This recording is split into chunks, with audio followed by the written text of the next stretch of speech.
los trastornos hemodinámicos, enfermedad cardiometabólica y finalmente lo que corresponde al SAP. Vamos a comenzar.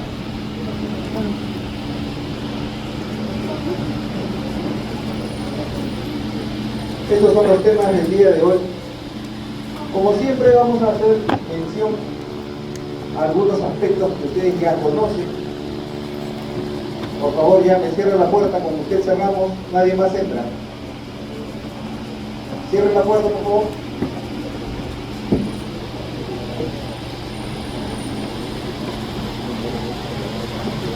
Vamos a hacer mención a algunos aspectos importantes de la fisiología para entrar de lleno ya a los trastornos hemodinámicos. Entre ellos tenemos al edema, un trastorno que no es ajeno a ustedes, ya lo han visto en el proceso de la inflamación, la hiperemia, la congestión, cambios a nivel muscular, los trastornos hemorrágicos que involucran muchas veces alteración en la coagulación, la trombosis y la embolia, ¿no? Finalmente eso. Esto que tienen acá delante de ustedes no es más que un recordaris, lo que corresponde al sistema circulatorio. Ustedes saben que tenemos una circulación mayor y una circulación menor. La circulación mayor tiene una finalidad. ¿Cuál sería? Distribuir la sangre hacia todos los tejidos. Muy bien. ¿Y la circulación menor?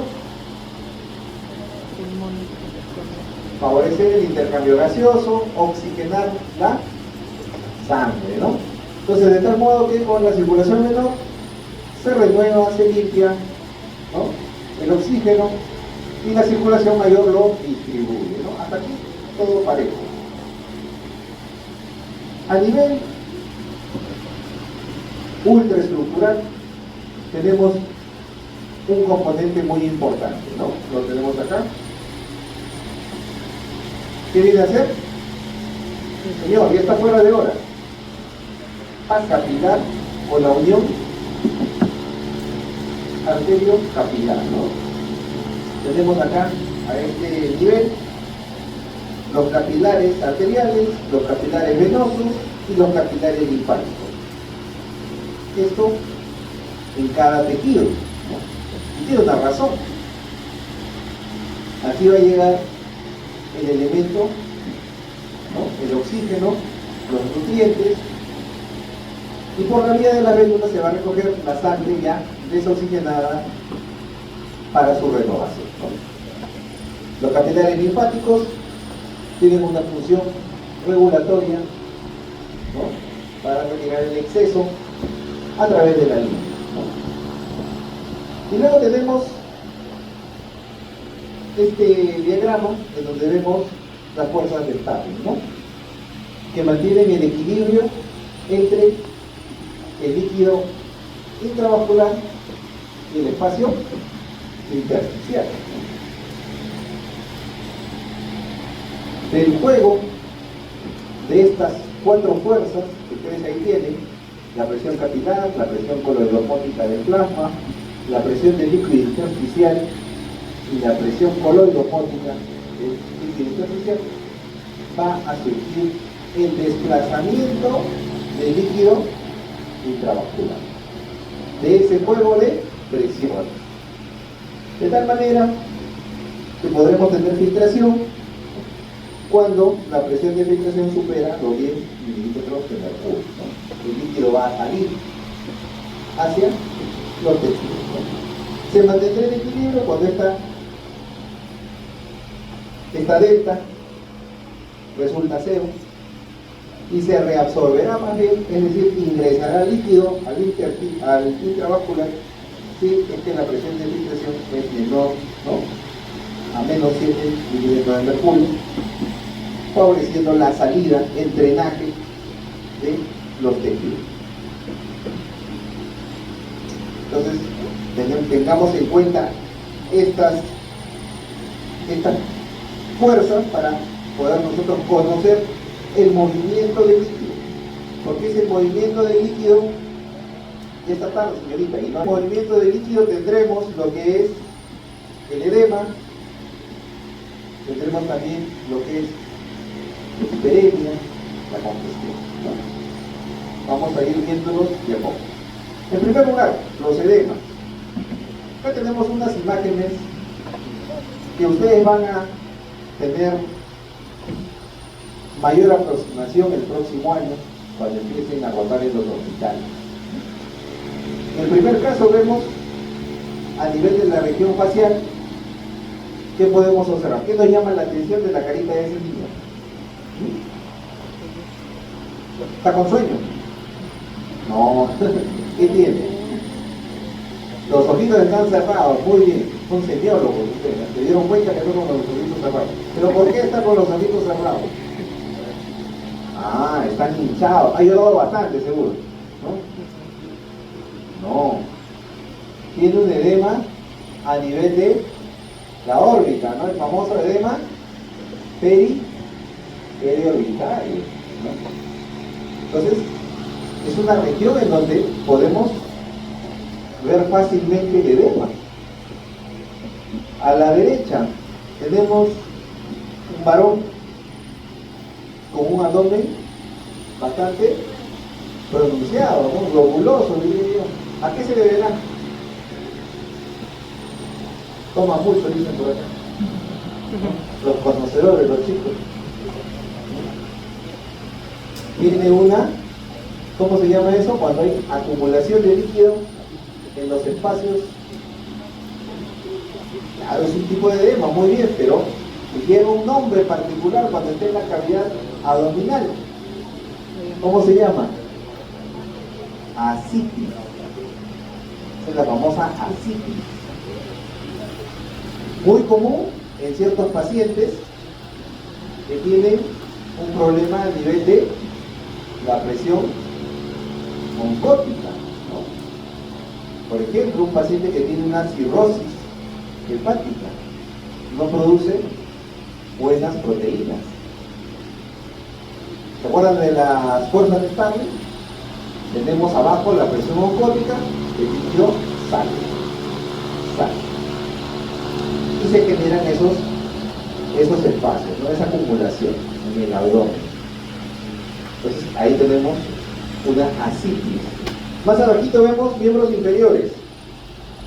¿Qué le estará haciendo el clínico? Lo está tocando, ¿no? ¿Para qué lo tocará? ¿No? ¿Qué signo buscará? Fíjense, cuando lo presiona, en la imagen del costado, ya retiró el dedo, ¿qué se ha formado? Una huella, ¿no? Un hundimiento, ¿no? ¿Qué será ese hundimiento? Edema. Muy bien, muy bien.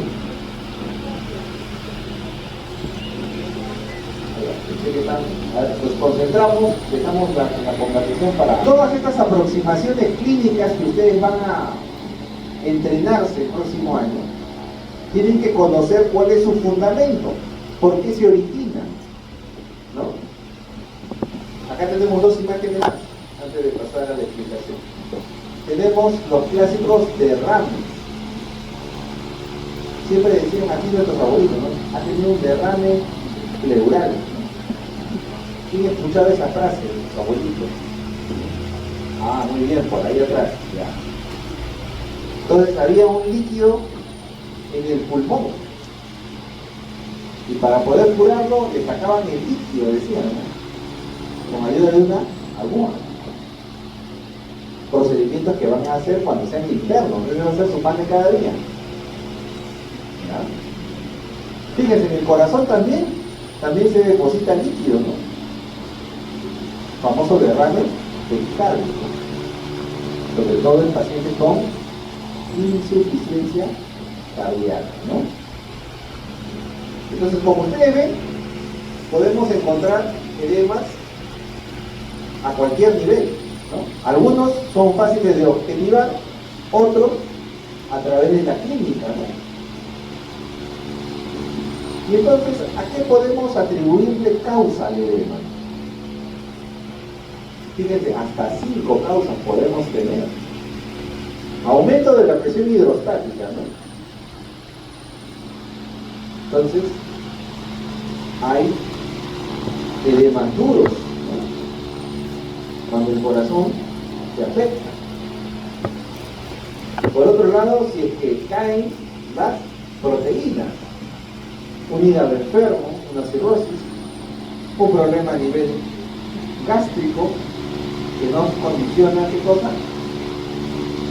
Incapacidad de alimentarnos adecuadamente, problema a nivel renal, una diabetes, por ejemplo, ¿no? La diabetes, el paciente pierde proteínas, el paciente literalmente orina sus proteínas. ¿Y cómo lo vemos? Las orinas espumosas, ¿no? El paciente está orinando sus proteínas. Orina sus defensas, sus inmunoglobulinas. También podemos tener un edema si obstruye el drenaje linfático. Habíamos mencionado que eran muy importantes los capilares linfáticos. Ayudaban a mantener el equilibrio, ¿no? Retiraban el exceso de líquido. También se pueden obstruir. Y dan estos edemas asimétricos. Una pierna está normal y la otra pierna tiene edema. Lo vemos usualmente en ¿qué?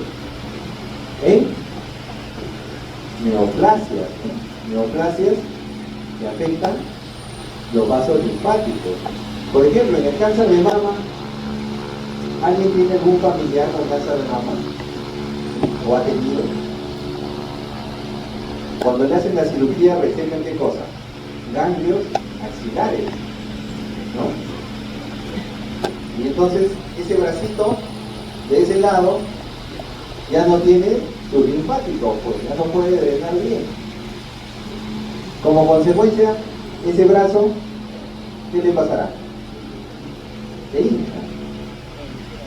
Y hay que estar haciéndole masajes, terapias, ¿no? Pero digamos es un efecto adverso, ¿no? Por otro lado, la inflamación, eso sí, lo recordamos de las clases anteriores. En la inflamación hay edema, ¿no? ¿Qué más había? Calor, rubor, dolor, muy bien. El edema era el tumor, ¿no? Muy bien.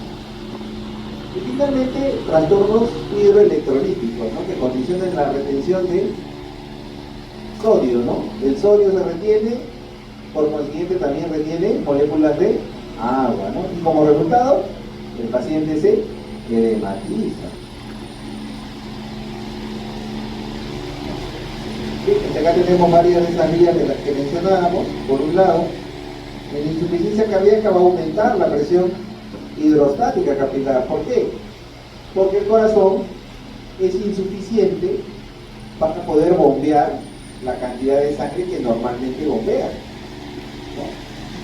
Entonces, cuando impele la sangre, en vez de irse el 100% de la sangre por la arteria aorta, se va un 60%, un 50% o menos. Lo que es la famosa fracción de eyección. Entonces, si se queda en el ventrículo sangre, en algún momento esa sangre, en cada movimiento, va a buscar un flujo retrógrado. ¿Sí? Y va a condicionar ¿qué? Daño al lado derecho.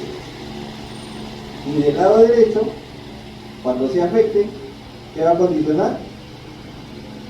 Un daño hacia atrás, hacia las venas. ¿Qué pasó, muchachos? ¿Cómo pasaron la anatomía? Hacia cavas, ¿no? Y de ahí, ¿hacia dónde? Hacia el hígado. Y de ahí, ¿hacia dónde? Hacia la circulación portal, ¿no? Mesentérica. Y entonces lo que vamos a tener es un edema duro, ¿no? Por otro lado, también disminución en el flujo sanguíneo renal activa el sistema renina angiotensina aldosterona Y el cuerpo interpreta que no hay la suficiente presión para que esa sangre vaya. Entonces aumenta la resistencia vascular y también retiene pues electrolitos y se genera un círculo vicioso. ¿Se dan cuenta? Como resultado aumenta el volumen y ese volumen sale de la circulación, ¿no? Conclusión, por la otra vía, cambios a nivel de la funcionalidad hepática, ¿no? Afecta la síntesis de proteínas, ¿no? Cae la albúmina, y si cae la albúmina, se cae todo el equilibrio de la fuerza de Stirling, se cae la presión osmótica y el paciente empieza a retener.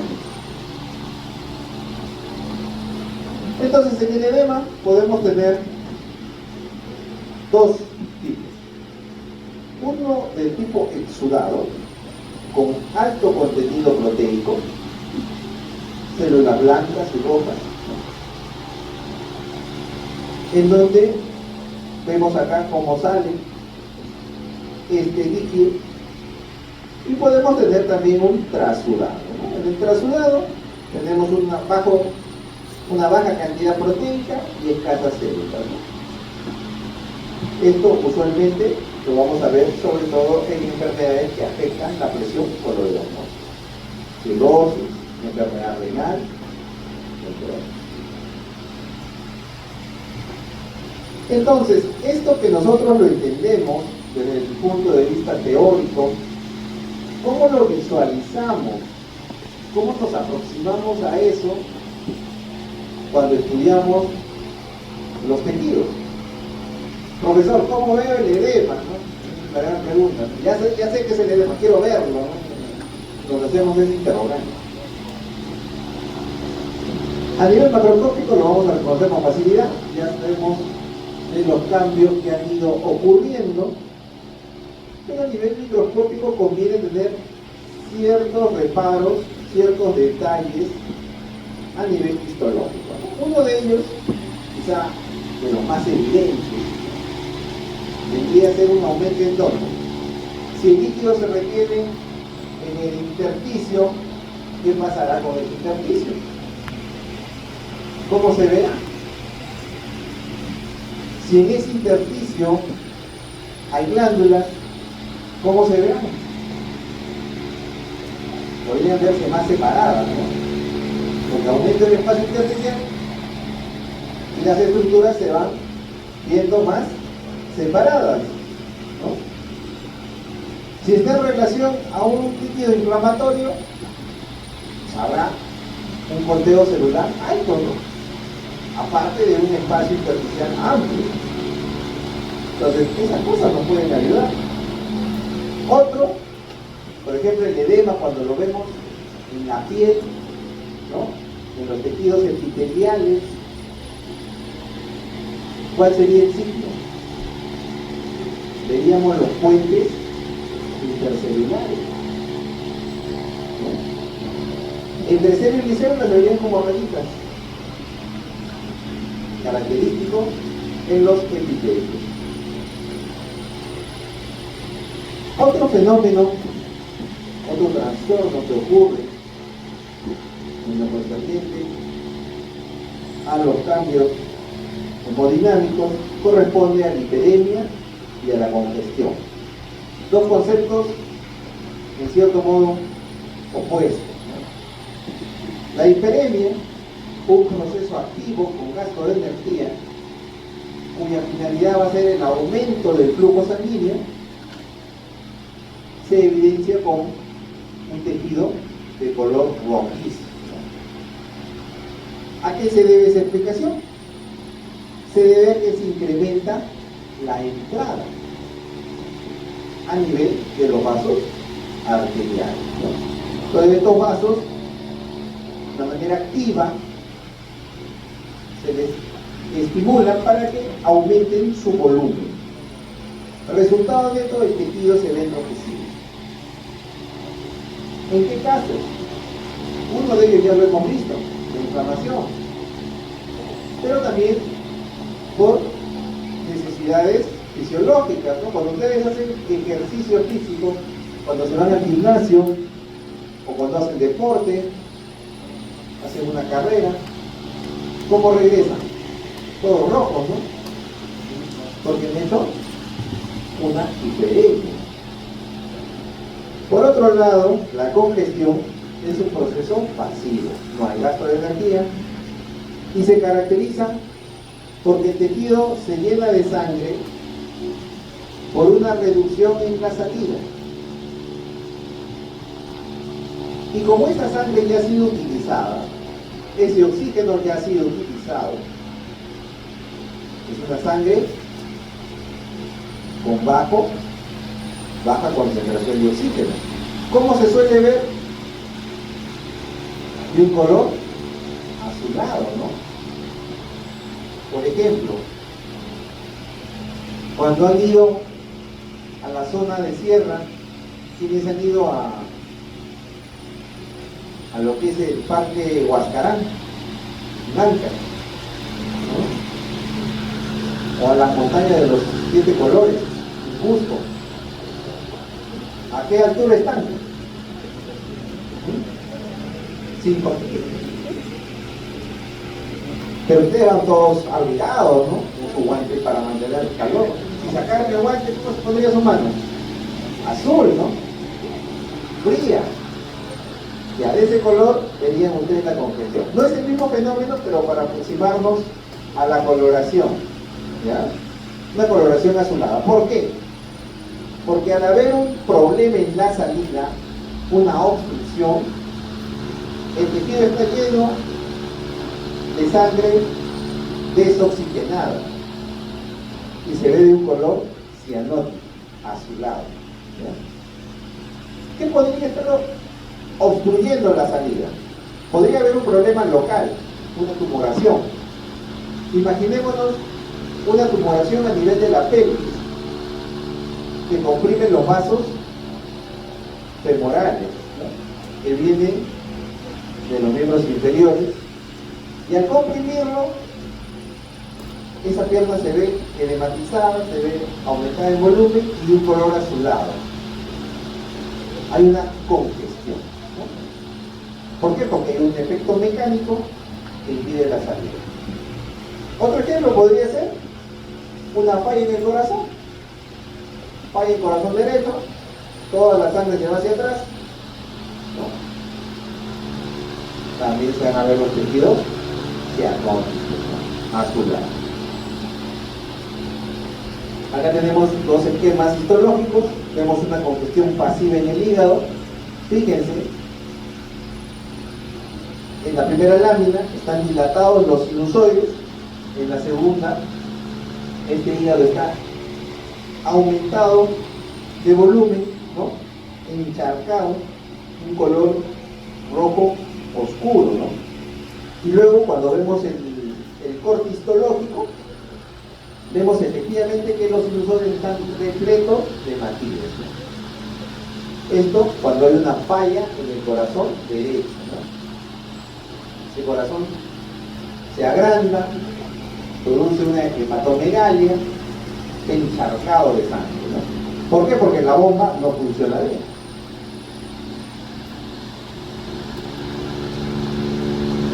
Vamos a hablar ahora algunos aspectos fisiológicos de la hemostasia para recordar y luego observar los trastornos de la coagulación. Ustedes saben que en la hemostasia tenemos este proceso para evitar la pérdida, ¿no?, de sangre, ¿no?, las hemorragias. Y es todo un proceso fisiológico. Comienza con una lesión y con una vasoconstricción refleja, ya lo hemos visto dentro del proceso inflamatorio, que rápidamente activa lo que vendría a ser la formación del coágulo, ¿no? ¿A través de qué? Del depósito de fibrina y de las plaquetas, ¿no? Se forma un coágulo. Después ese coágulo va a experimentar algunos cambios, ¿no? Va a haber un reclutamiento de más plaquetas, un atrapamiento de diferentes elementos formes de la sangre, hasta formar una estructura conocida como trombo. Y ese trombo está ahí hasta que se dé el proceso de reendotelización, que se repare ese vaso. Pues tiene que darle la protección. Cuando eso haya ocurrido, ese trombo ya no es necesario. Y acto seguido entra en juego otro sistema que se encarga de eliminar, ¿no?, nuestro sistema fibrinolítico.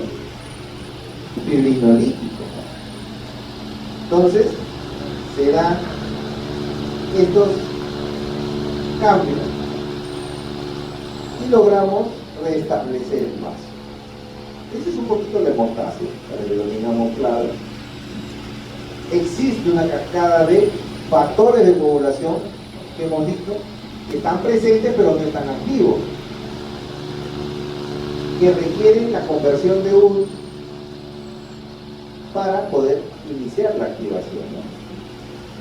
Fíjense, de dos vías, ya sea la intrínseca o la extrínseca, la vía común tiene que convertir el factor 10 en factor 10 activado para favorecer luego vía el factor 5 la conversión de la protrombina en trombina, y esta a su vez la conversión de fibrinógeno soluble en fibrina insoluble. ¿Para qué? Para poder formar el coágulo. Entonces acá tenemos una imagen más adicional, ¿no?, cómo se da a través de el activador del plasminógeno, la formación de los coágulos y después la degradación, ¿no?, para poder liberar todo ese trombo y restablecer adecuadamente el vaso. Conocido el proceso de la hemostasia, viene a continuación qué trastornos ocurren cuando fallan estos procesos. Vamos a tener dos compuestos. Cuando tenemos un déficit, cuando falla nuestro sistema de coagulación, tendremos las hemorragias, las pérdidas de sangre, ¿no? Y por otro lado, cuando está muy activo nuestro sistema de coagulación, tendremos la formación de trombos, pero no serán pues trombos normales, ¿no? Entonces conocemos a esto como una trombosis. En ambos casos, los tejidos van a experimentar isquemia.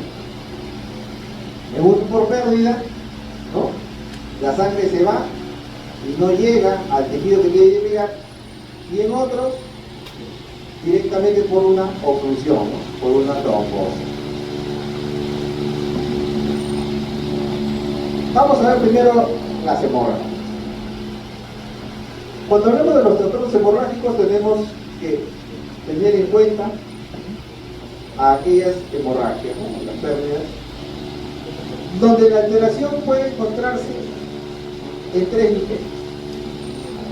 A nivel de las estructuras, que son los vasos, a nivel de las plaquetas, que son un elemento forme, clave para la coagulación, o a nivel de los factores de la coagulación. Ahí, entre esos tres, está el problema de las hemorragias. La relevancia tanto clínica de la hemorragia va a depender del volumen, la velocidad y la localización de la misma. Tengamos eso presente. No es lo mismo que yo experimente un trastorno hemorrágico en un capilar por un corte accidental superficial que por una hemorragia que puede experimentar en un vaso de mayor calibre, por ejemplo, en la arteria radial, ¿no? La arteria femoral, en donde rápidamente la pérdida sanguínea se puede llevar al shock. Entonces, cuando ustedes estén en el internado, rotando cirugía, los que se vayan al hospital Carrión, nunca les va a faltar un trastorno de hemorragia por proyectil de arma de fuego. Todos quedan bautizados, todos los internos. Piénsenlo cuando vayan a hacer eso. Nunca faltan, pero por lo menos van a ser buenos, Rápidamente se descompensan los pacientes. Proyectil de arma de fuego que comprometa un vaso de mediano o de gran calibre, ¿no? Muy bien.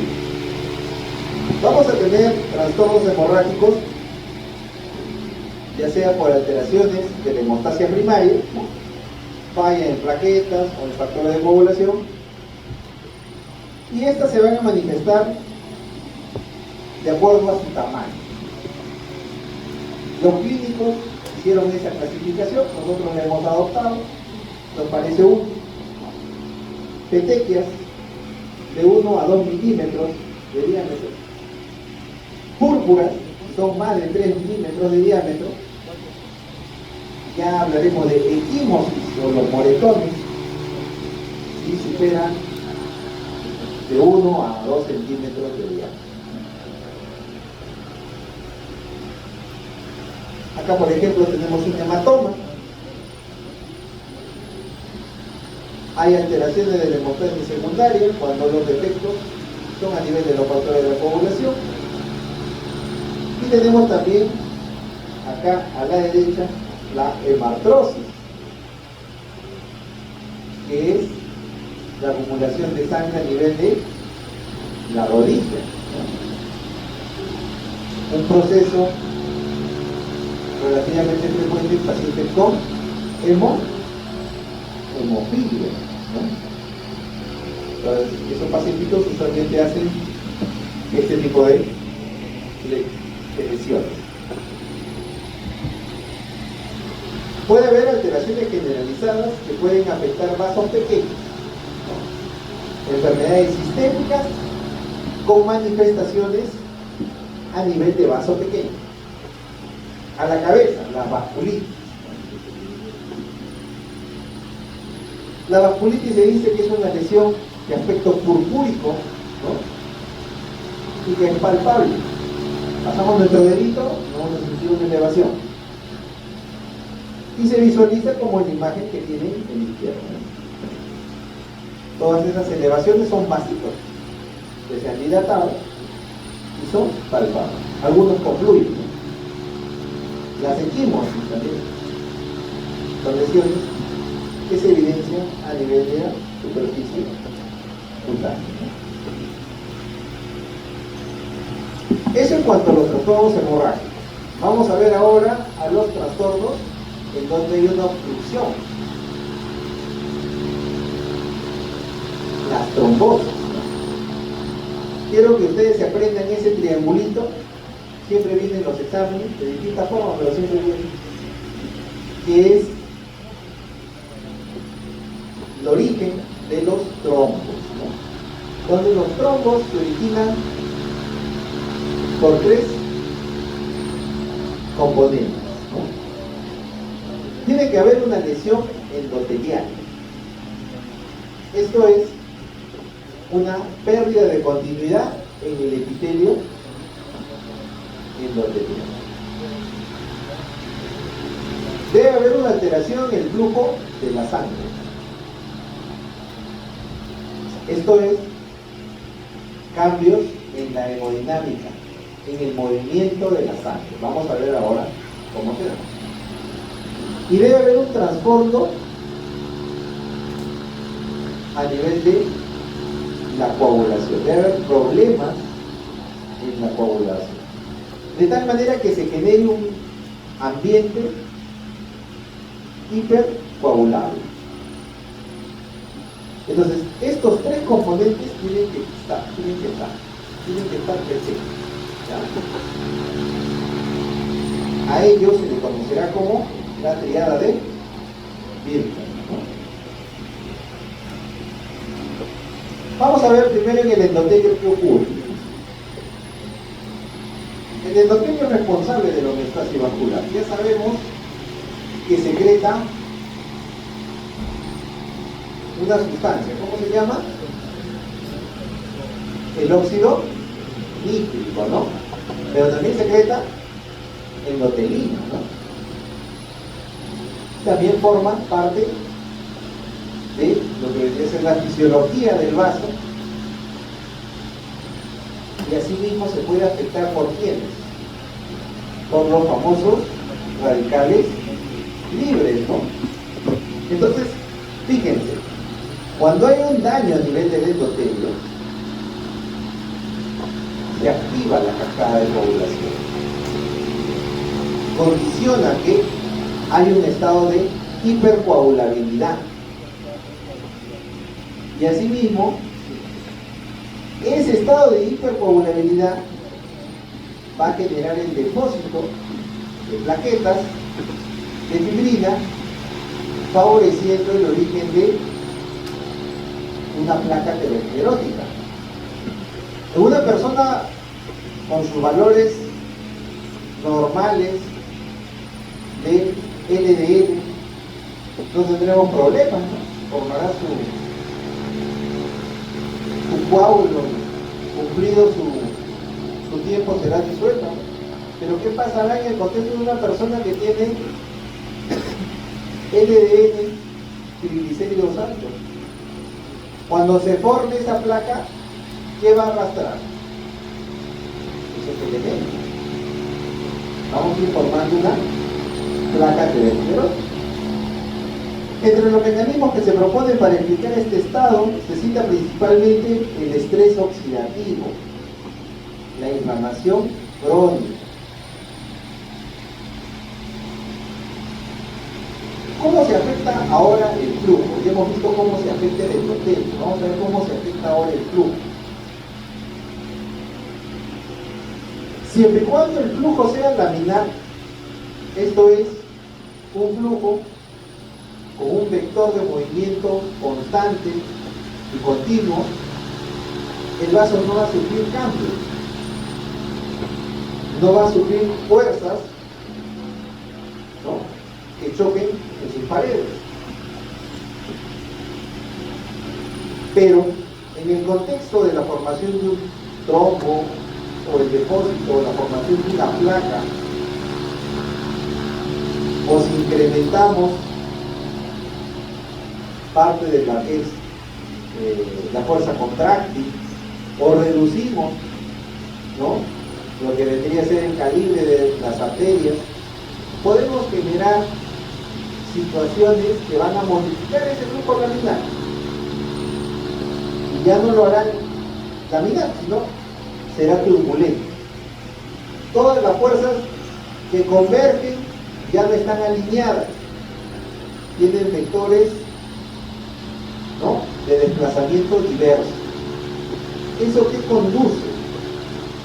Conduce que la misma fuerza genere daño a nivel endotelial. Entonces la turbulencia de esa manera puede provocar trombosis.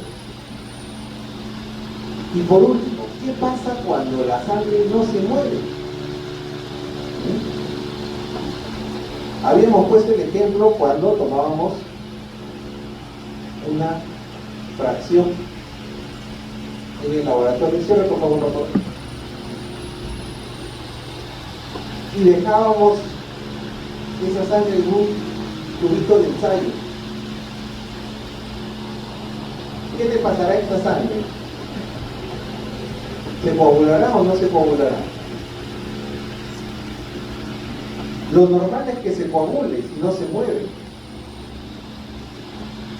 Por eso el tecnólogo prepara sus tubitos de ensayo con una sustancia, ¿no? Le echa un citrato de potasio.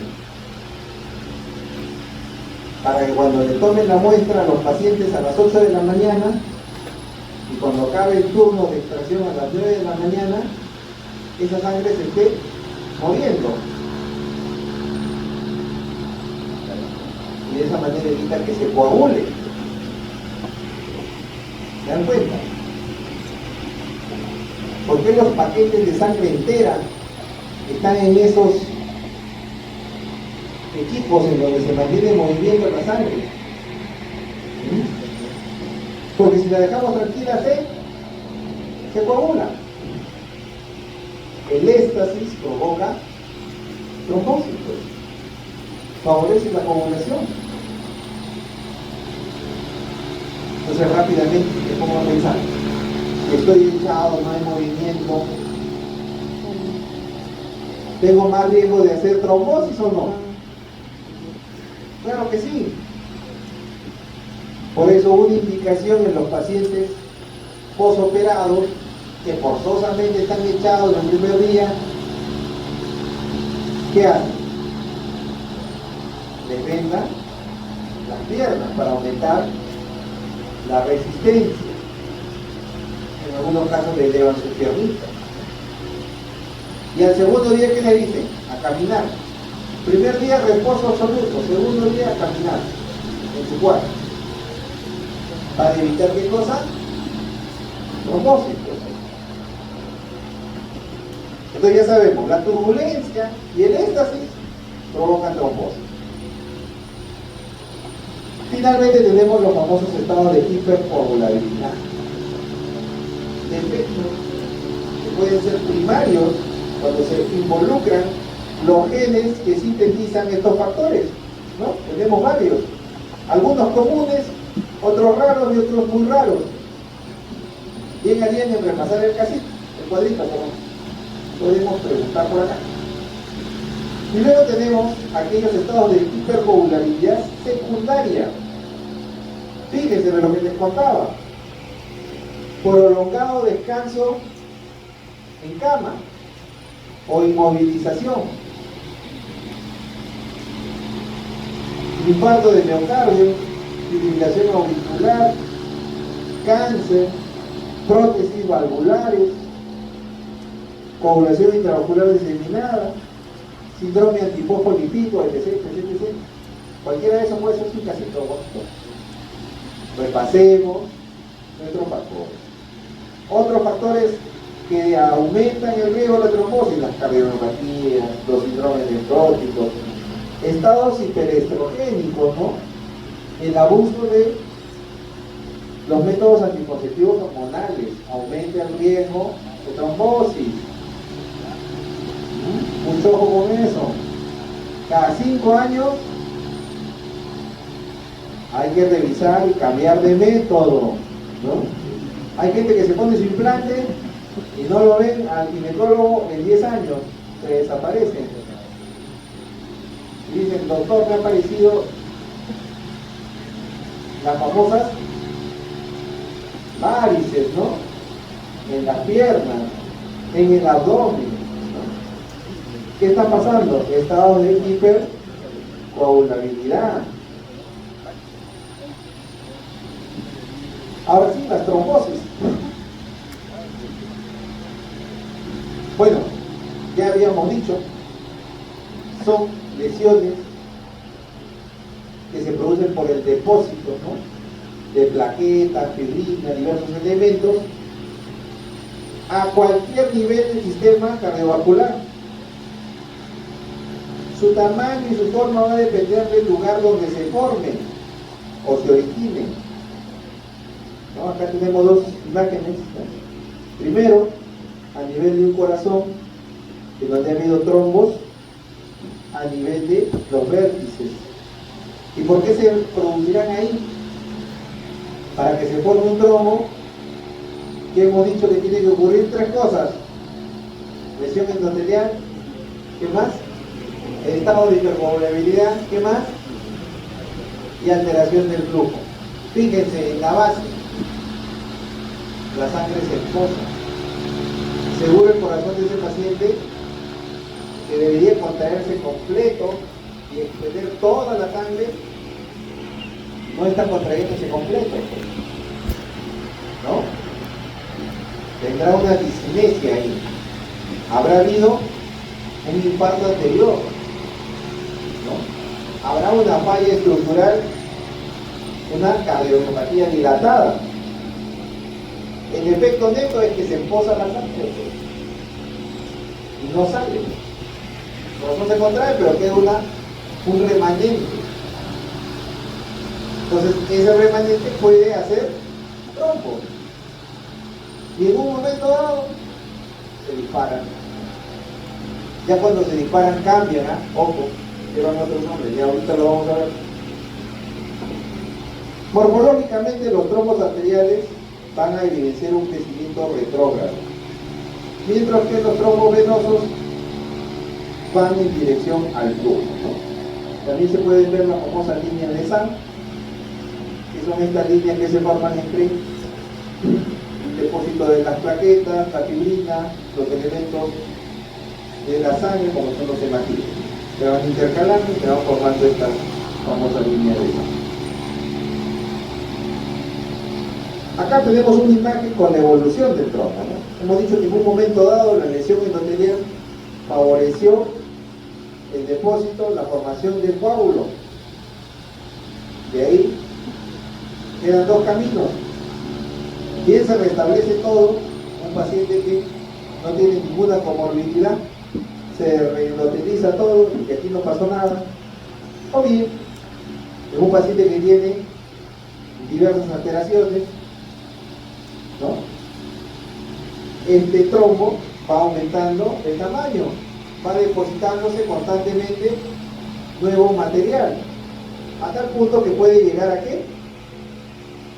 A obstruir el vaso, a cerrar el vaso. Eso puede pasar en una arteria coronaria. ¿Cuál sería el resultado? Un infarto, ¿no? Un infarto.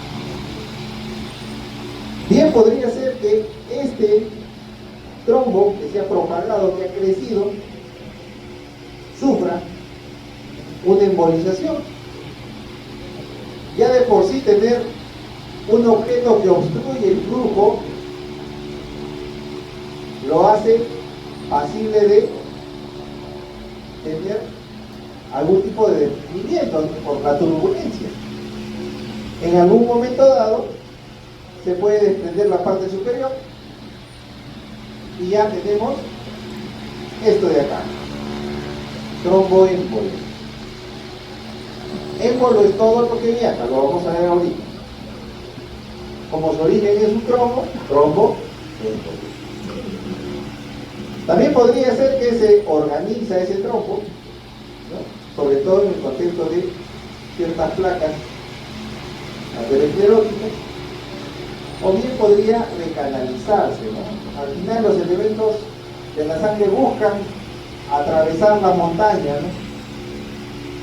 Buscan recanalizar, pasan en fila india de un lado al otro, se las ingenian, pues, te dan la recanalización del trombo.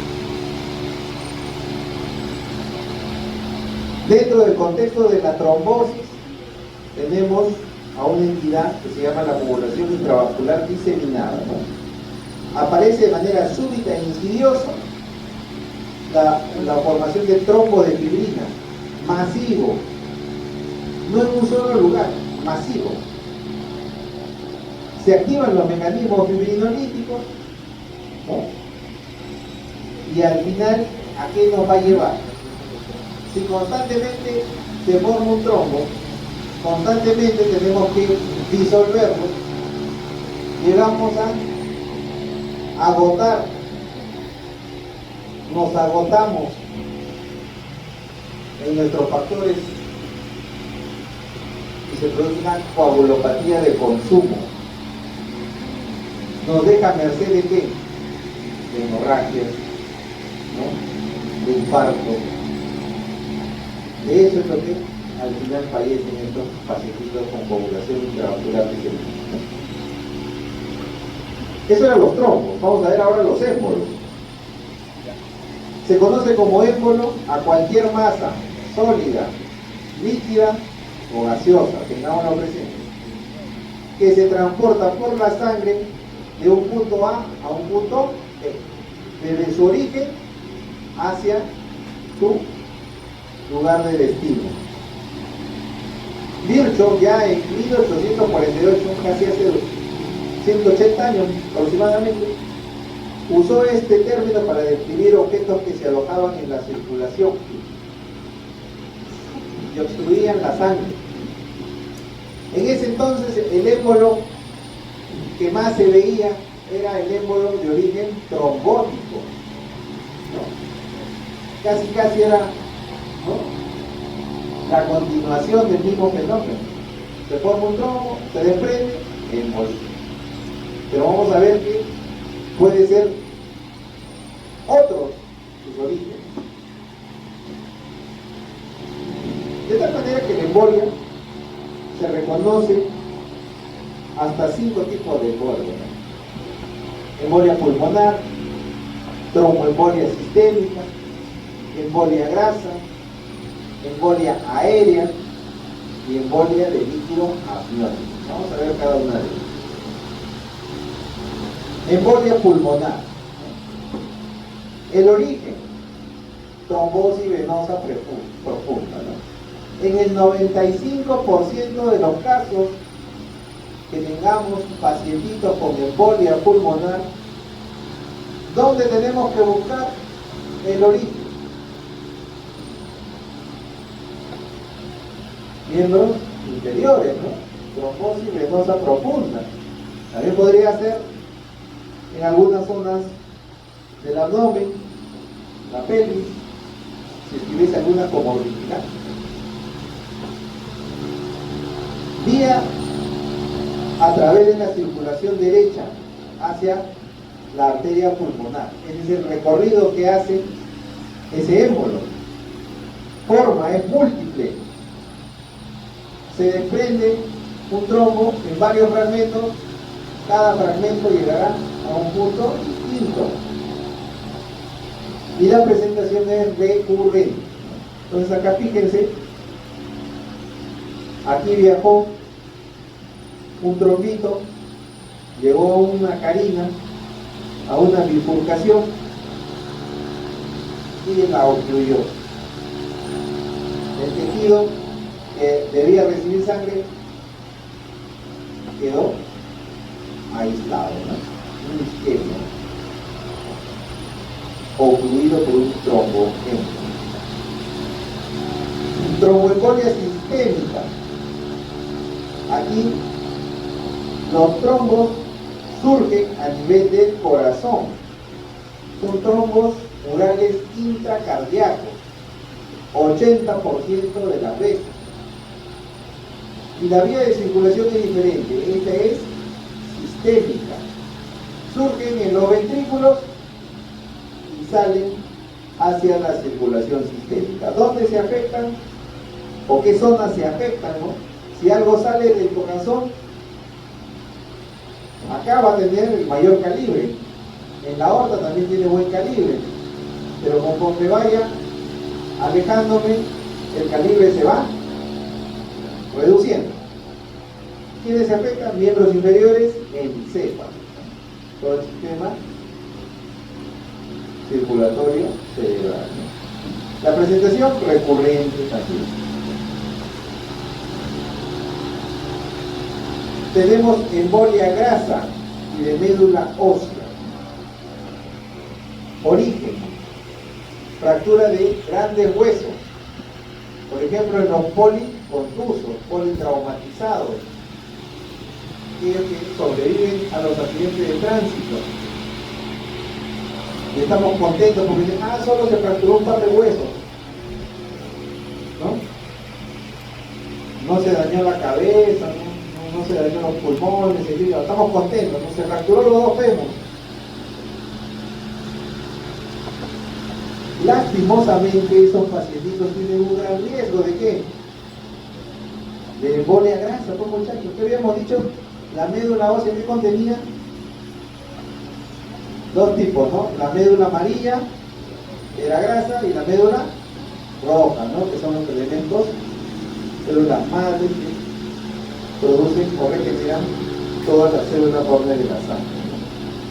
Entonces, la vía de los sinusoides y venas medulares a la circulación sistémica, y de ahí, ¿dónde afectan? Pulmón sobre todo, ¿no? Encéfalo. Le va a dar una obstrucción mecánica.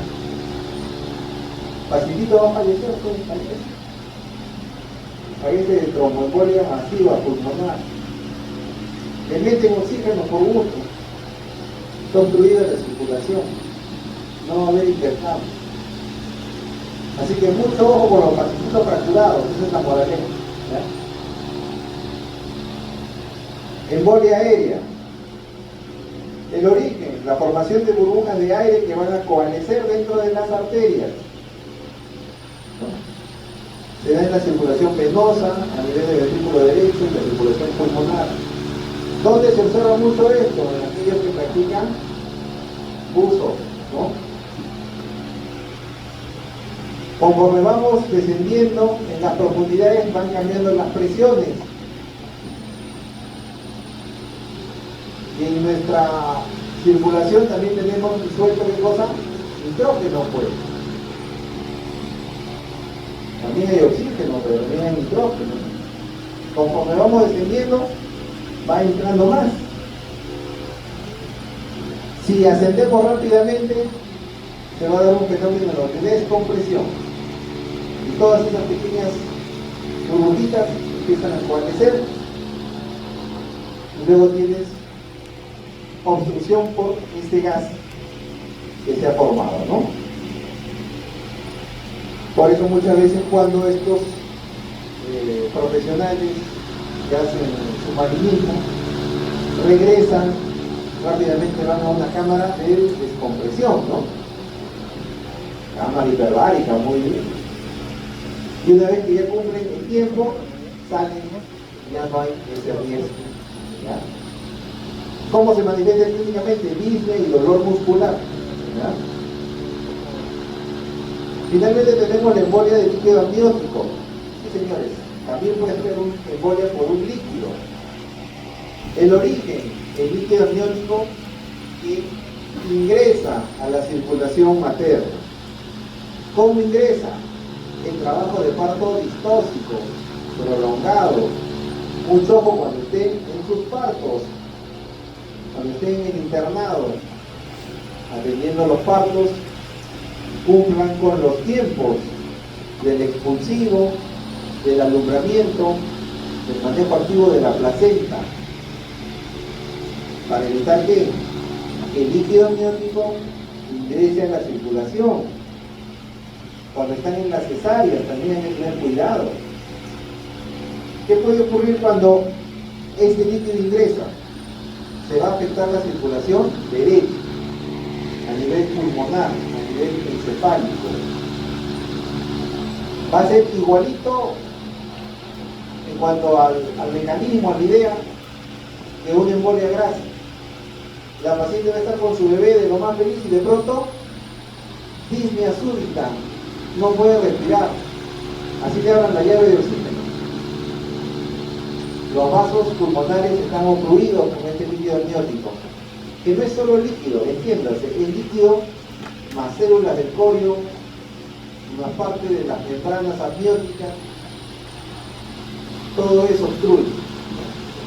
Paciente hace rápido, población intravascular determinada, síndrome del sistema respiratorio, y se muere. Y tienen todo un drama.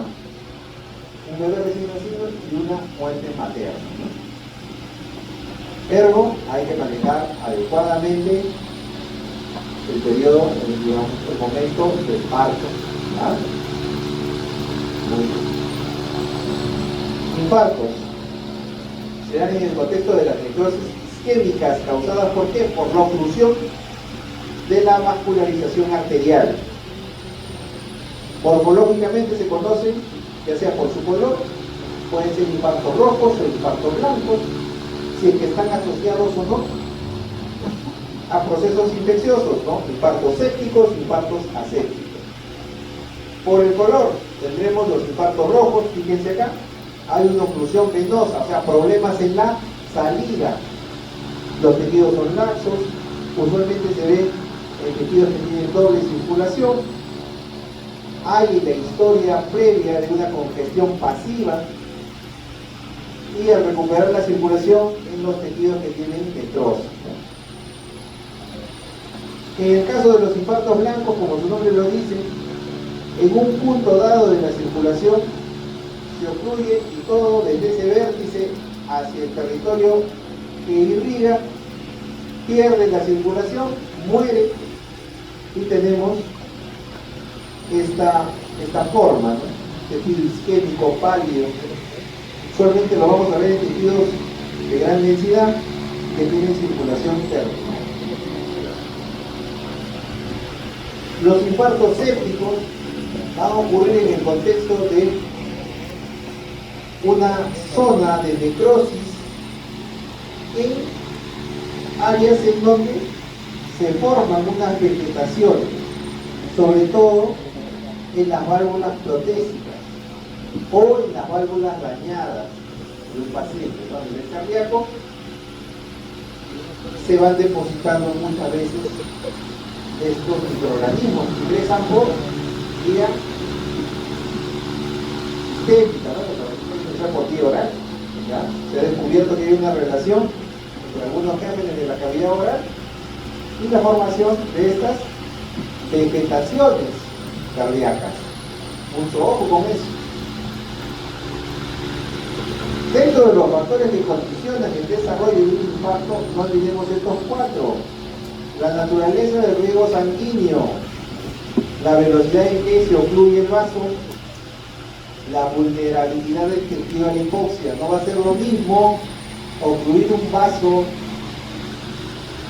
por ejemplo, un vaso femoral, porque queremos hacer una cirugía limpia, ¿no?, que la oclusión de una arteria coronaria, ¿no? En una arteria coronaria, el corazón no me va a aguantar tanto tiempo sin oxígeno. Pero si estoy haciendo una osteosíntesis de una fractura de fémur, preferiría operar sin sangre, ¿no? Entonces le pongo una compresión por encima del nivel de fractura y esa pierna no tiene sangre. ¿Cuánto creen que dura? Entre 1 hora, dicen, hasta 1 hora y media. Y los tejidos no van a dañarse porque tienen mayor resistencia, ¿ya? Siempre tengamos presente eso, la vulnerabilidad del tejido de hipoxia, el contenido de oxígeno que está en la sangre. Ya finalmente, para terminar, vamos en el tiempo, el shock viene a ser la vía final para varios eventos clínicos potencialmente mortales, ¿no? ¿Qué cosa caracteriza el shock? Una hipotensión, o sea, una caída en la presión arterial sistémica debido a una reducción en el gasto cardíaco, o también una disminución en el volumen eficaz, o sea, lo que el corazón expele hacia el organismo. Podemos tener diferentes tipos de shock: shock cardiogénico, shock hipovolémico, shock séptico, shock neurogénico y shock anafiláctico. Vamos a ver cada uno de ellos. Fíjense, en este cuadrito, ¿dónde se ubica cada uno de los shocks?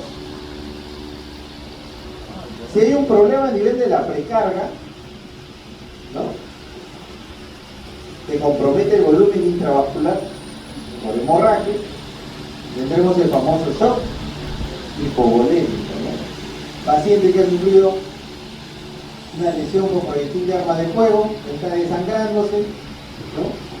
Si alcanzó una arteria de gran calibre, en minutos puede entrar el shock, ¿no? También si se afecta el retorno venoso, se obstruye una vena importante, ¿no? Digamos que tenemos una tumoración a nivel hepático que comprime a nivel de las venas cavas. El cuerpo va a interpretar que no viene sangre, pues, ¿no? Activa todos los mecanismos y finalmente llega al shock. ¿Qué pasa si el problema está a nivel del corazón? Ya sea por un problema en la contracción, o sea, el corazón no se contrae bien.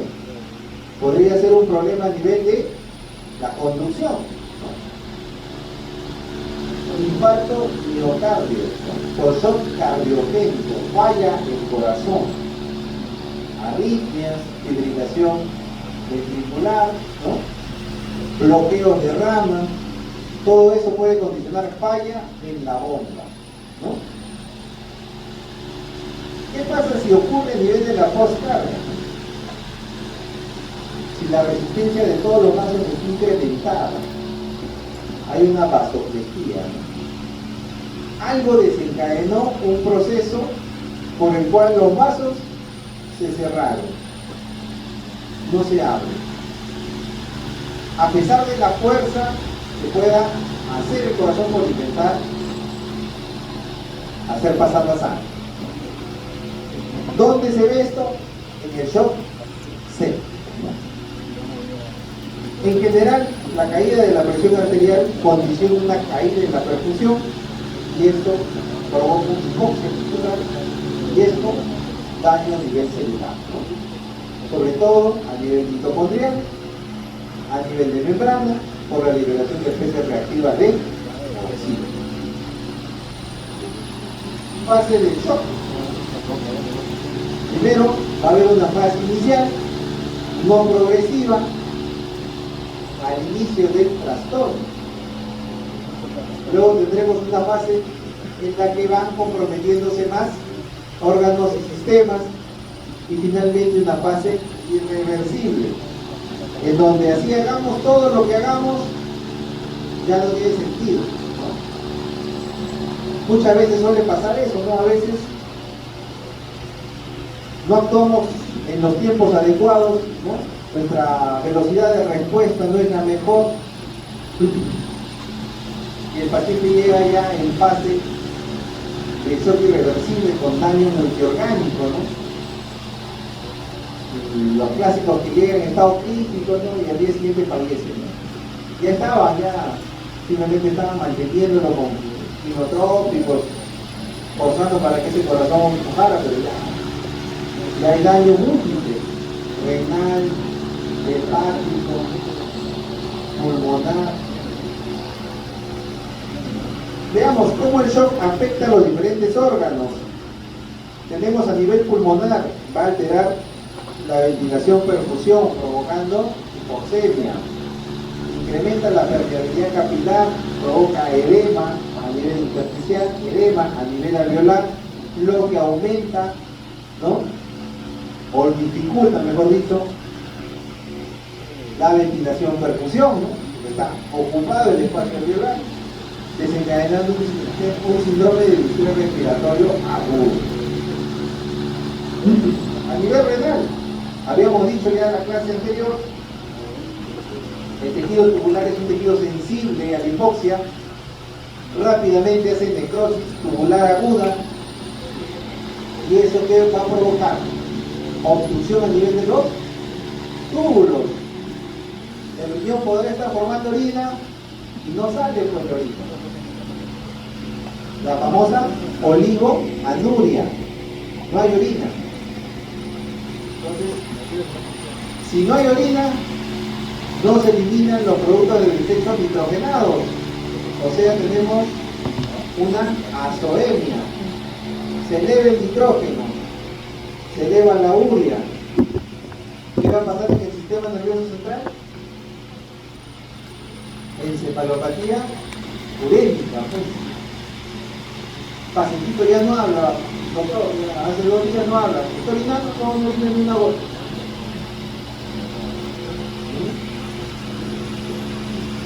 Encefalopatía, si es que se daña, pues obviamente pérdida a nivel, por ejemplo, un shock hipovolémico, que va a afectar el encéfalo, puede haber neuropatía periférica. A nivel del corazón, disfunción ventricular, caída en el gasto cardíaco. ¿Qué ocurre en el shock? Vamos a las lesiones morfológicas. A nivel de las glándulas suprarrenales, Hay una pérdida, una depresión de los lípidos de la corteza renal. En los riñones ya hemos visto necrosis tubular aguda, en los pulmones daño alveolar difuso. A nivel sistémico se activa la coagulación intravascular discriminada. Eso va a provocar luego coagulopatía de consumo, por lo tanto, hemorragias por doquier. Todo eso que dicen los médicos cuando lo resumen en la historia, falla multiorgánica, ¿no? Falla orgánica múltiple. Todos los órganos involucrados. Bien, hasta acá es la clase que correspondía a trastornos hemorrágicos. A ver si nos pasan las listitas, un cotejo breve y rápido.